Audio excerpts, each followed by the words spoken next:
Hey, this is Kelli. And this is Sue. Welcome to Front Porch AF, where friends and neighbors gather to have a drink and a laugh and figure out how to solve all the problems of the world. Cheers, y'all. Cheers, y'all.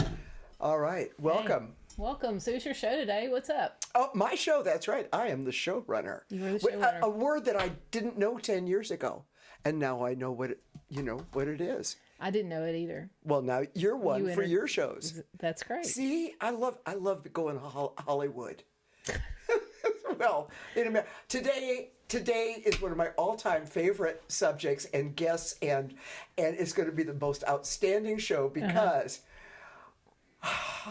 I get to tell someone we're going to have a death doula as our guest.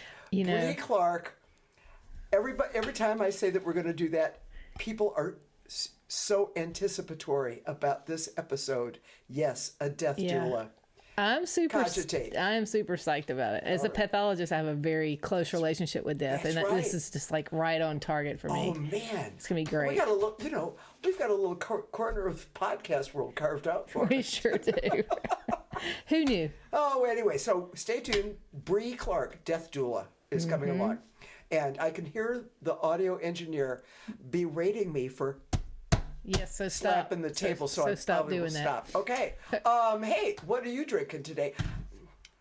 Of course, it's a Miller Lite. It's a Miller Lite, but I've just been with my good old standby. We're right at the end of Pride Month or Nuclear Family Month, whatever. Oh, that is. It's Nuclear Family We'll talk about that. Month. We can talk about that later. So I'm just, Stacy O from the great P&W. This is my go-to right here. My rainbow beer parka. Well, Stacy O shows up in She's mailbag. in the mailbag, I know. She's in the mailbag. Right. Well, she's half in the bag most of the time. I know. What about you? Not. Okay. Are you just having your regular? Oh, yes. I'm still on the vodka. Yeah. That's great. Mama came home. I know. Remember what you told me the other day? What did I tell you the other day? I don't drink at home. That's right. I don't drink at home. I don't know what that means. Maybe you don't feel at home here? No, I don't get drunk at home. Well, let me edit that. I don't get drunk very often at home. All right. Okay. Moving good deal. right along. Because we have neighborhood notes galore. All right. You start out because I think I have some great neighborhood notes. Well, my favorite neighborhood note so far is the pedestrian bridge didn't even make the list. I know. It's awesome. Hallelujah. Okay, the Peeler Park pedestrian bridge. By the way, for those of you who have not been following along with this hot topic, we used to have different opinions about the pedestrian bridge at the end of our road over Peeler Park. I have now come over to your side. I don't want it, and I'm glad the council didn't put it up, or whoever it was, the Planning Commission or the Parks Commission. Yeah. Or hopefully it's a dead subject. Yeah. We still have some holdouts who feel a certain way about it, but majority of the neighborhood is very much against it. So that was great neighborhood notes. That was yours. I don't even know what I want to talk about. We got the Pride Parade coming up this weekend. I'm trying to Which will be passed by the time. It'll be passed by that's right. It'll be passed by the time. But looking forward to that. I'm going to be driving the ATV. You might be. Maybe. If she trusts me enough. I am insured, I'm old. I have insurance. Kind of like in fried green tomatoes. I'm older and I've got more insurance. Yeah, right. I don't need you going to Tawanda with my ATV. You got another one. Yeah, that's true. Anyway, I just had a little petty grievance and that's kind of I'm kind of stealing that term from I've Had It podcast, which is one I really, really love. Yes. But we were riding horses in Percy Warner Park. Yeah. And that's a beautiful, amazing city park. And they have recently allowed, for years, the horses had trails and the people had trails. And in the last year, they've allowed people to use the horse trails, which is very, very it's not good, because then you got horses and you got other people that don't know anything about horses, and you're on these trails are very narrow, and it's just it's not a good plan, not a good idea. Not because we want to be like, oh, we need to have our trails and your trails. It's just not super safe. But anyway, so we kept running into people. Like every 5 minutes, we're running into people. So we have to stop and let people go by, or they stop and let us go by, whatever. But there was this herd of dudes, and none of them had shirts on. These are human dudes. Yeah, human dudes. Human dudes. And I was like, I just like, people should just keep their shirts on. I don't care. Like, just, if I can't take mine off, you shouldn't be able to take yours off either. Exactly. Right. Equal treatment under Equal the law. treatment, exactly. Let's make, yes, I pounded the table. Can we start a protest? And can we start a petition? You could take your shirt off. I would get arrested. That's right. You would get arrested. I'll take my pants off. But nobody takes their pants off, Sue. Well, we don't run in the same circles then. Anyway, that's just all I had to say about that. Well, listen, shirts on. No shirt, no service. Right. I love that. That's one of the best things about going into a public building. Because, all right. All right, go ahead. All right. As we know, ladies and gentlemen, you may know that I am an avid fan of Captain D's seafood. So I was only the best. Only the best. I was over the moon when I got an invitation, because I'm a Captain D's loyalty member, to attend a taste test today for their new products. I have cleared my calendar for weeks to be able to get down to Grassmere, which is 40 minutes away. Oh, gosh, this is quite the adventure. So I get in my car, and my tire pressure is down to 4 pounds. I have to pull into the Mapco. Oh, no. Fire it up, drive down to Firestone, have them fix the tire, which was only $23. They did a really good job. What? Yes. And our neighbor, our neighbor Justin, drove by the Mapco, saw me trying to, fill up my tire. He pulled in and said, "Are you okay?" And I went, "Yeah, I'm fine. Thank you very much, Justin." Thank you, Justin. So I didn't make it to the Captain D's taste test. No. I called. I think I was crying. I'm sure you were. Your eyes look puffy. But she said that she would sign me up for another one. Oh, good. So That's I don't great. have That's a Captain. Heartbreaking. It is. It broke my little heart. Nicole Kidman filmed an episode of Scarpetta across the street from us. I know. How exciting is know. that? Do you think we'll be in it? Well, now she's my best friend. How did that happen? I just somebody pulled the permit, posted it on our Facebook neighborhood page, and said, so cool. Everybody's going, "What are all these movie cameras for?" Blah. It's kind of like, what is that helicopter doing? Yeah. And it turns out that it was an episode of Scarpetta. Oh, I saw all the buses and trucks and stuff. Wouldn't it have been cool to see her? I wonder where we're going to, like, when we see it in the show, we're going to know exactly where it is. We're going to know exactly where it is. That's so cool. All right. And now. Mailbag. Not mailbag. This is even better. I have a mailbag thing, by the way, which is totally. By the way, we went to lunch yesterday at a restaurant in Hendersonville, our neighbor to the north, our swanky neighbor Hendersonville. And on the way out, there was a big bin that said free Bibles. Take one.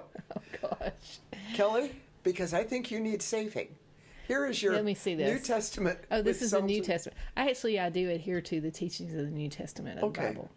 I don't, not the Old Testament, But this is where all the good. This is where all the good stuff is. Yeah, it is. This is where Jesus said, "Love your neighbor as yourself," exactly. and doing others. What would Jesus do? It's right here in the New Testament. So I encourage everybody to go get this. And then, this is mailbag. I'll leave that. But then, and this is so for cute. you, my darling Kelly. Oh, good Lord. Remember in the last episode when you bemoaned the fact that you weren't able to film the tractor encounter? No. And I said, what we need is a front porch AF drone. No, seriously. We have the official front porch AF drone inside this bag. My gosh. And boys and girls who are listening kidding? to this and not seeing it, oh my gosh, look at this. This is a drone. Oh my and it gosh, takes pictures. It's so little. And we're going to label it, and we're going to use it. And when we set it up in the air, we'll do a bonus video. Is this awesome or what? This is awesome. It needs to be clearly labeled so nobody shoots it down. Well, that's so. Anyway, awesome. that is your. Sue, that is so awesome. I can't wait to test it out. I know. This is so much fun. So anyway, that's my neighborhood note. That is cool. Free buy. Oh, they also gave out mayonnaise at Duke's Mayonnaise in little tiny packets. Duke's is number 2. Dukes is number Dukes two. is number 2. All It right. totally is. Dukes is a solid, Okay. Oh, wait a minute. solid choice. I'm putting this way, but I shouldn't, because we got mailbag. Yeah, we got mailbag. Can I do mine first? Yes, please. I just got a text today from Christopher Blue, our friend up in Maine. And he is an artist, and he grew up in Baton Rouge, Louisiana, but up in Blue Hill, Maine, where he lives, there it's for Pride Month. They're doing. He goes to the local library in Blue Hill, Maine, and gives a talk about art. Last year, he did one on frolicking through art history. It's LGBTQIA plus art and art history. So he's got that video up there, and he's going to have his video from next week up there too. So we're going to link those out on the page because very good, very entertaining, very cool. So that's just a shameless plug for us. Everybody go check out Chris's stuff. And of course, as with anything that we talk about here on the pod, you know that there are going to be links on our website. What is our website And on the again? socials, www.frontporchaf.com. There you go. And it'll be in our newsletter. Sign up for our newsletter. Yeah. And now, dun-dun-dun-dun, Oh, this is the best. The mailbox. And I'm going to read you the note that Okay. came along with this. We went out to the mailbox a couple days ago, and there was a package. Which is always fun. Which is always fun. Dear friends at Front Porch AF, I cannot express how much your investment of energy, time, and space in the world encourages me. Thank you for continuing your journey towards solving all the problems of the world. Here's my contribution for Pride Month. I crocheted these with love and rainbow yarn.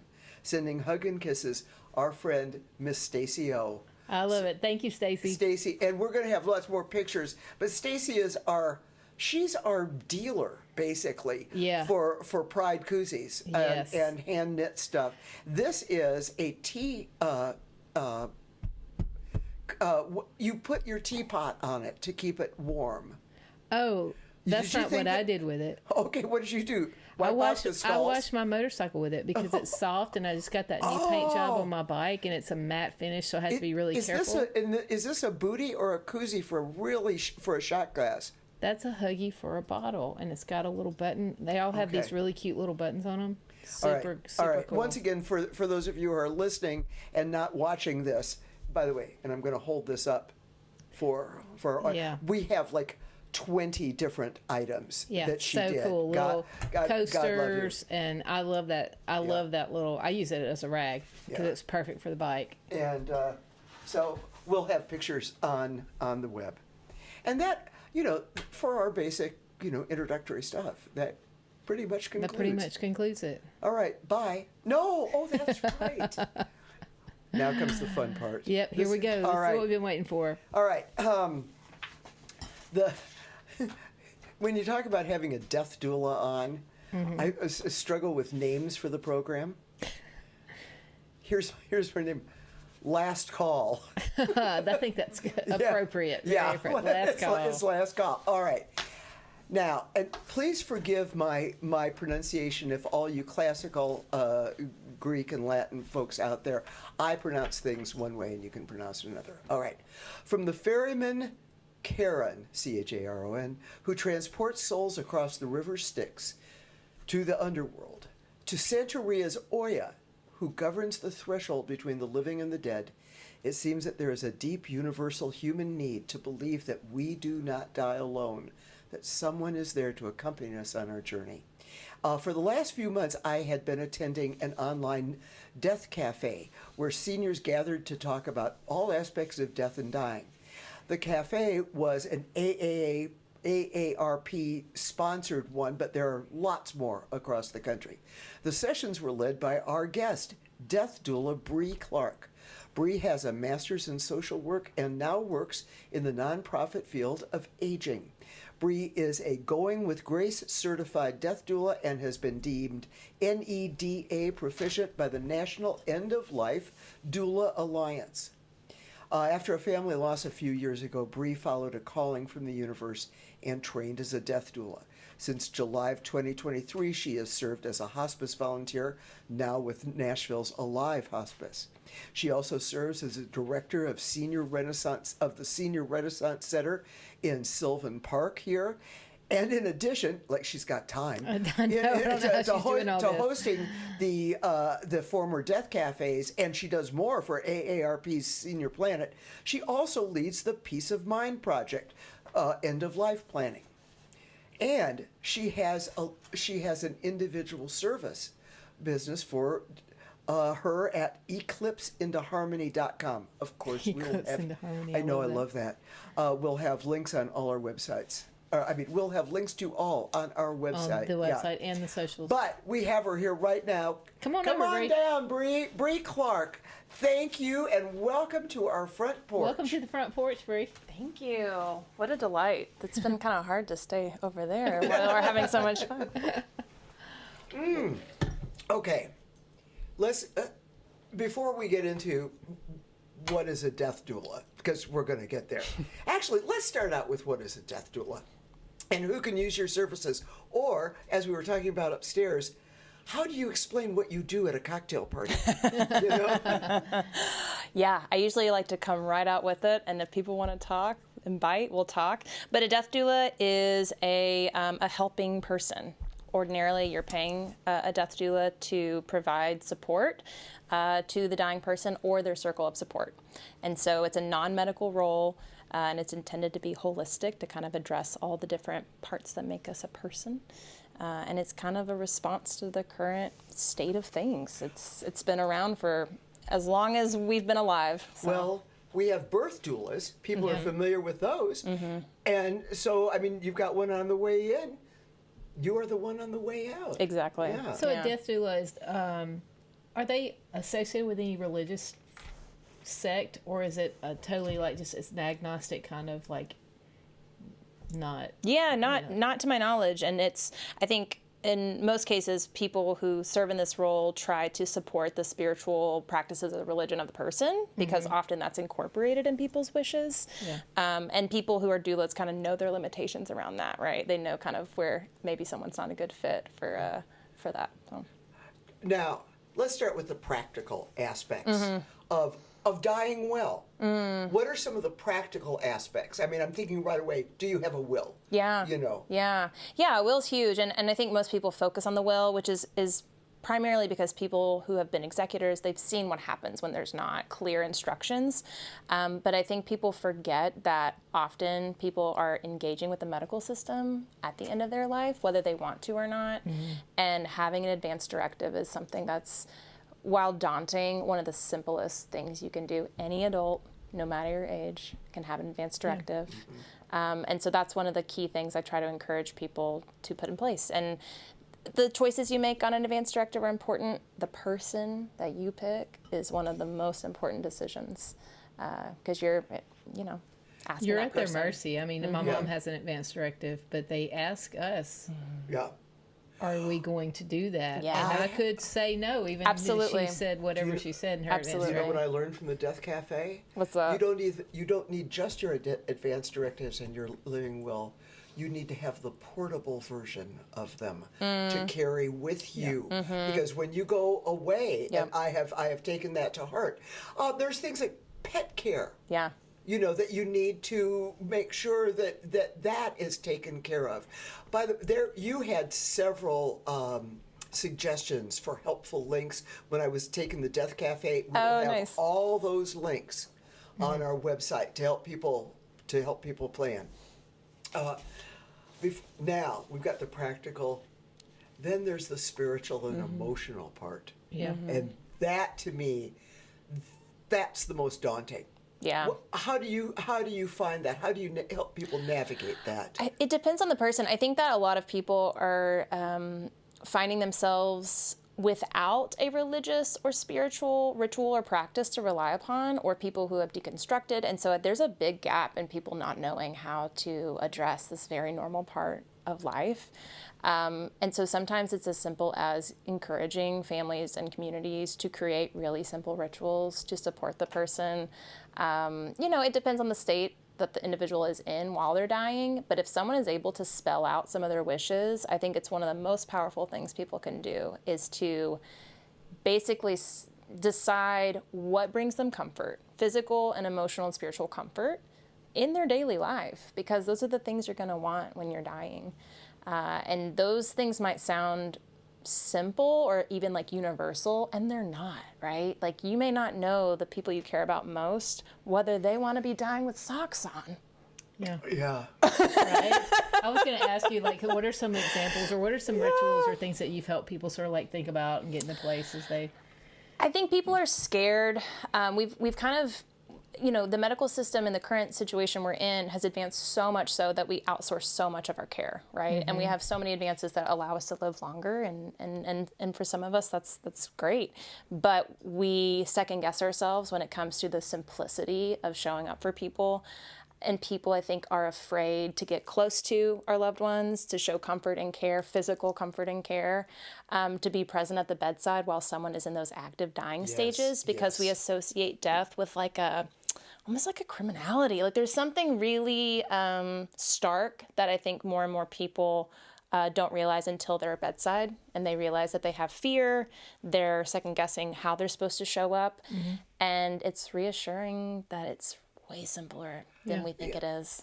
Actually, if I wanted the services of a death doula, and what would I expect the death doula to be in my life, or at my end of life, or at my loved one's end of life, because they can't ask for you themselves. Yeah, that's a great. I think the way I like to put it is doulas fill the gaps. Ideally, the people providing comfort to you are the ones that you love, the ones that already bring you comfort. But some people don't have a lot of people. We have solo agers, we have people in our community that don't have a lot of resources and support. And so if you're the community member or the family member who's trying to resource themselves, a doula can help do that. I like to say that, a doula usually has kind of like two parts of their capabilities. They've got like the project manager where they can come in and help, the adult child who has been the person on top of taking care of everything for years and years and years, and now they're overwhelmed. Right. And then you have the spiritual and emotional, where you can come in and try to tend to the grief of what's going on, and ideally allow people to be present to their grief and their emotional pain instead of having to deal with the logistics of what it looks like to die. So what can make the prospect of death less scary? Talking about it. Talking about it. I think it's so simple. I think we, our brains are trained to think that things are scary when we avoid them, right? When we avoid things, they get built up in our heads. And I think that is the case with a lot of taboo topics. My experience is the more people talk about death and dying and kind of create a relationship with their mortality, the easier it gets. And the easier it gets to talk to the people in your life. Like, I've watched this happen with my mother-in-law, and she, influenced by attending these sessions, called a family meeting, and her sort of being this matriarch in the family and kind of creating permission for everyone in the family to have a hard conversation has been That's like the cool. coolest experience. And one would think that would be kind of like morbid, or like, who really wants to do that on a Sunday afternoon? And it was one of the most special experiences I've had in a long time. So talking about it, That's pretty cool. And I think there's probably other cultures besides ours that do it a little bit better, right? I think my experience in New Orleans and stuff, they have a parade. Absolutely. Like, it's a completely... Absolutely. But as a Southern Baptist, that's not what they have to do, right? That actually leads me up to a question. The dying process. What do most people get wrong about it? I think it's like a lot of things. Media influences what we think happens, and we would probably be embarrassed to admit it. But I think people think there's this clear moment where it's the last moment that someone's lucid and going to have a conversation. Or you think there's going to be some big... I don't know, something, it's more anticlimactic for a lot of people than they realize. And sometimes it's a lot of waiting and sitting. And so for that reason, I think people feel like they have missed opportunities. Like they feel like, I wish I could have said this, or I wish I would have done that. And I think that's also natural. Like, I don't think that you've done something wrong if you feel that way, but I think that's what people get wrong. And that is in our minds, we have these images that are probably like a media, movie, TV persona of what happens, and it's usually not. It's just not how it plays out. Yeah. How often are you, as a death doula, how often are you with the person that you're working with when they pass? So far, I've primarily worked with families who are anticipating their needs. It's kind of a mix, though, because sometimes the ideal is that the family is willing and able to be bedside, right? Because that's the people that dying individual wanted in their life and wanted surrounded them. But if they feel like it's difficult to take a break, if they're worried about that person dying when someone's not present, I think a doula is ideal to come in and say, look, I got it. You step away. I'm here. I'm present. And then I've been in situations too where you're kind of encouraging people to come bedside, right? Because I think sometimes, again, we're so used to outsourcing. They're like, okay, good, a doula's here. You can do it. And if they really need that support, that's totally appropriate. But the ideal is kind of the soft and gentle comfort of like, you got this and you know what to do. You speak about families all the time, and sometimes our families are not blood related. Sometimes they're the families we choose. Absolutely. You know, Lots of times. Yeah, lots of times they're the families we choose. What is the one thing that families that family doesn't talk about that's the biggest mistake? I was so interested to hear your guest that was the hospice chaplain, because she did such a good job of talking about Kitty Cox. spelling. Yes, such a good job talking about the things that people don't anticipate. And one of the things that really stuck out to me that resonates is that people assume that hospice care is present 24/7. And there's only a certain, and she described this as only a certain type of care where that's the case. And I think the real kind of tough conversations is who's providing care, who's providing the physical comfort and care, and who's the one administering medication to bring comfort to that person. That's difficult to do, you know, and those are some of the main vehicles we have to manage pain. And if you've never administered medication to someone before, that's challenging. That's a challenging thing to do. And so I think often people are not kind of assigning those roles. So those roles fall to the people who traditionally do them in their communities and in circles, right? So. I was just remembering President, my mother's death, and being able to hold her hand. I didn't realize, my sister, my younger sister, I did not realize she had died. The nurse had to come in, and she turned off the things. Wow. Because we were just talking to her, blah blah blah blah blah blah, and whoa, you know, Yeah. Wow. And it sounds like that anticlimactic experience, right? Where you were anticipating, and I wanted the, you know, nothing, you know. Well, and some people do. Like I remember my grandmother, she had, and it was kind of a beautiful, it suited her very well. Like we kept thinking it was her last breath, and no, she kept guessing. And that will happen too. And you start to think like, I kind of feel bad, like I'm waiting, but that's what it looks like, right? The body is resilient. So. Go ahead. You had a question. No, I really didn't have a question. I was with my grandfather when he died. The same, and it was very peaceful. It was very nice. We had family all around the bed, and I was sitting there holding his hand. I mean, I knew when he died, but it was really awesome. Like it's just, to me, it's such a special place to be with that person. Yeah. I would like to have somebody with me. I would like to have somebody with me to cross that threshold. You know. But that leads me to another one. Is there a difference between a good death and a not so good death? And what can we do to help us try to control death? You know, that's me. Yeah, I know we can't. It's like trying to control you. Yeah, thank you very much. But that's what I mean. To have some measure of, I've done what I can. Now I have to give it over, because I don't want to feel that there is something that I left something. You mean as yourself that's dying, or as the caregiver? No, as myself that's dying.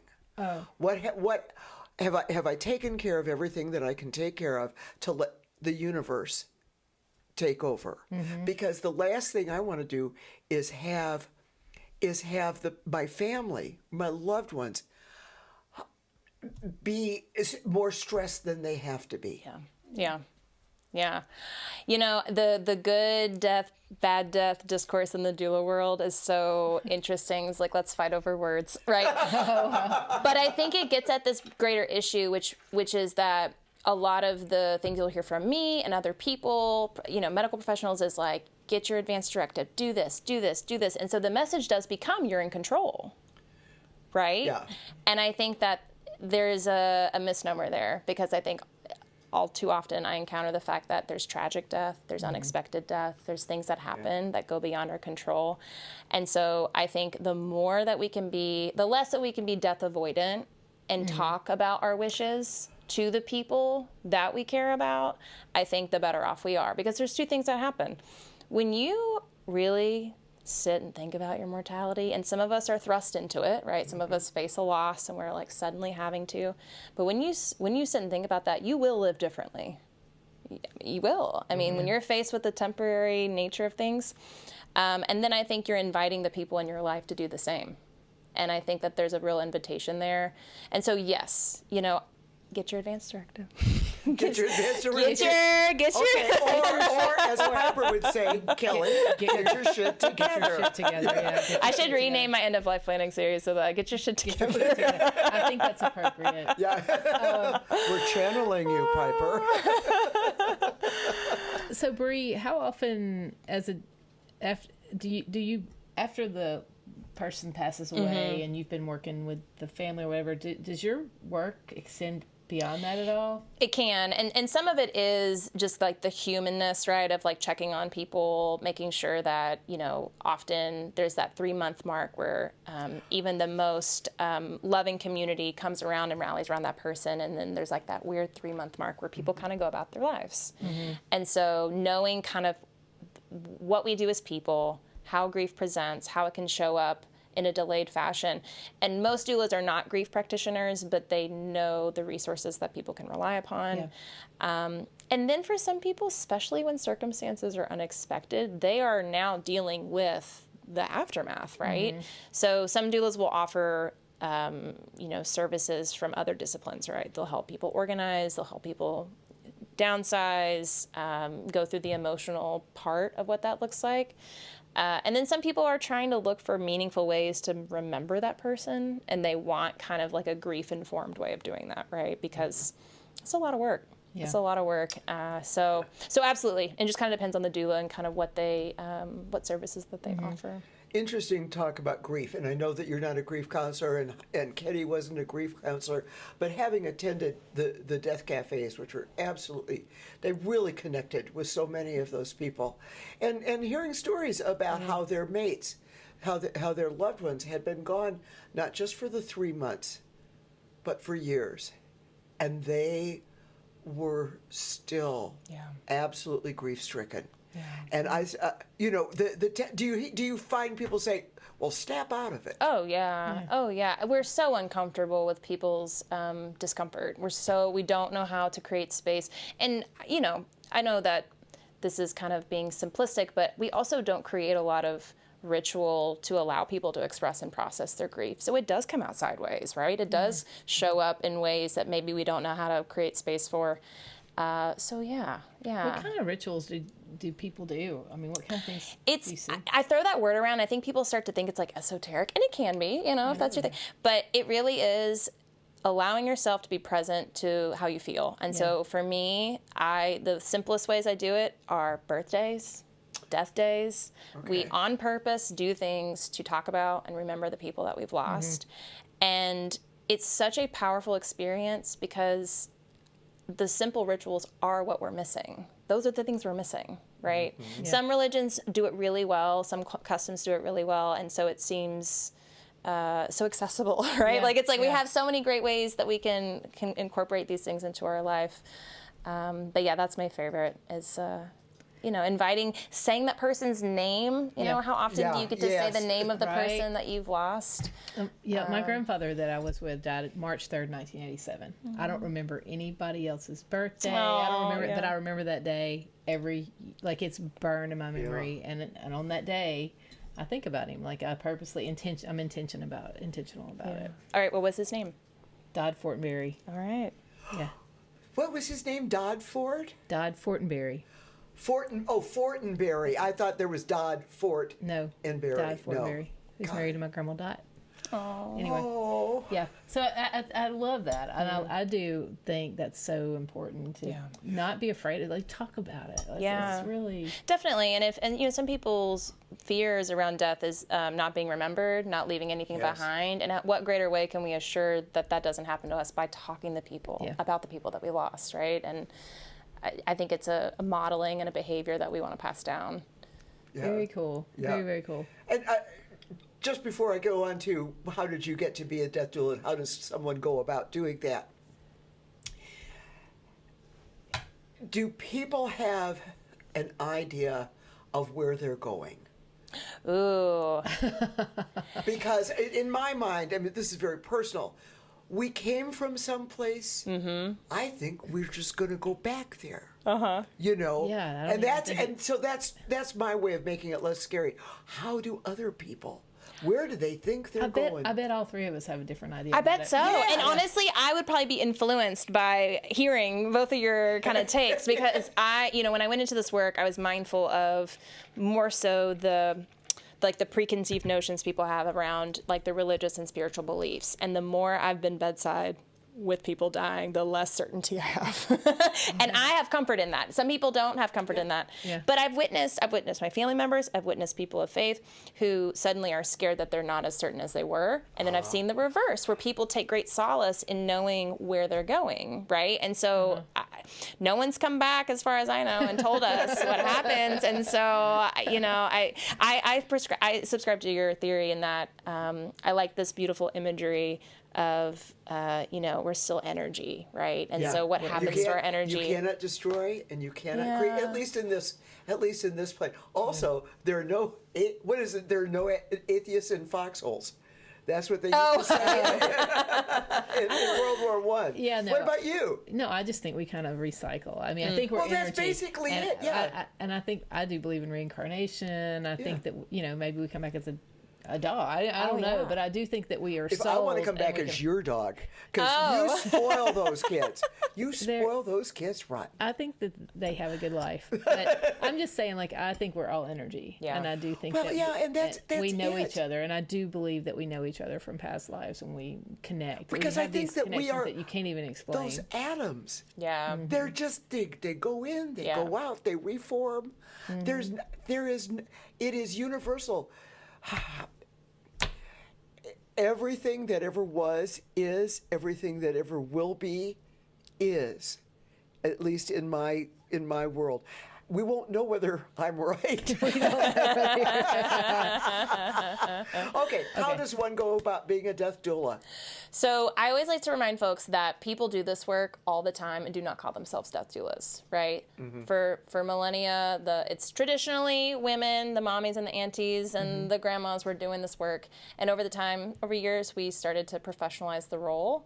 And I encourage people here are local, so I will encourage people. There's someone in our community, her name's Jade Adgate, Farewell Fellowship. She has a local apprenticeship, which is really cool. Oh. That's cool. And we're seeing more and more of that, but there's also a lot of training online, which is important for people who they know how to be bedside with people, but they want to know and understand a little bit more, and so an online training is appropriate. They want to basically say, I'm certified, I know what I'm doing, I know how to be bedside. So I trained with Going with Grace. Elua Arthur it's her curriculum. She's a real thought leader in the space, and it was a very cool, life-changing experience. So you're a social worker, and then added that into, so that probably just blends really nice. It's probably great. For me, it did. I was always, when I pursued my social work education, it was all about trying to understand people and groups and communities and social systems. That was kind of the angle I was in. And my degree is in community organizing, and so I have this lens around the work that we do is not just interpersonal, right? It's bigger. There's systems at play. And so I just ate it up. It was it was the coolest experience. Well, we cannot thank you enough. We could go on talking about we this could talk for a long, We probably need to do a time. part 2. Yeah, we are. Yeah, We definitely need to do a part 2. we've got to do a part 2. Yeah. Deal. Good All deal. right. Thank you, Bre Clark.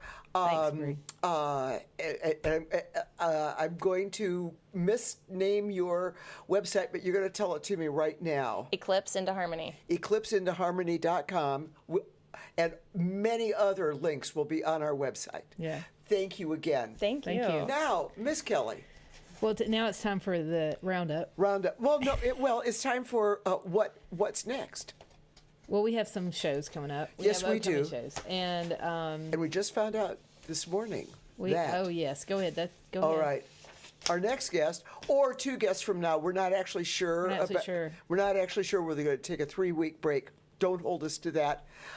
Our Tennessee State Legislature, Afton Ben, will be here to talk about being blue in a red state, but also about about the economics of the fucking Super Bowl. Yeah. God damn it. And why we needed a stadium. And why we needed a stadium when we cannot fund.